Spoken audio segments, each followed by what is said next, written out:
Kabupaten Aceh Jaya hingga saat ini masih berjalan normal, bahkan cenderung masih sepi.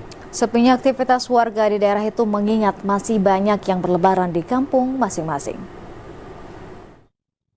Pasca Lebaran Idul Fitri 1445 Hijriah, suasana Kota Calang, Kabupaten Aceh Jaya sepi dari berbagai aktivitas warga.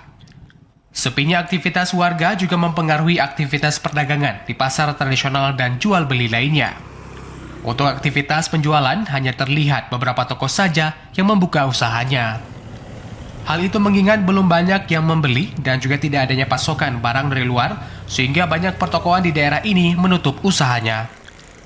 Akibat dari sepinya pembeli juga ikut mempengaruhi pendapatan dari pedagang. Namun sejumlah pedagang tetap membuka usahanya meskipun daya beli warga selama libur lebaran menurun.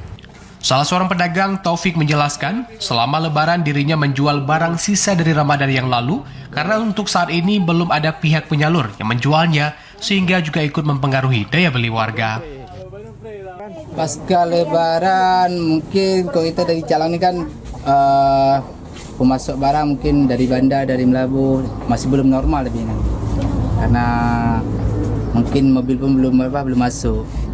Pembelinya mungkin belum normal juga karena kita banyak yang pendatang juga dari sini mungkin belum balik juga. Sementara itu aktivitas warga diperkirakan akan kembali normal 1 pekan ke depan mengingat warga mulai kembali beraktivitas.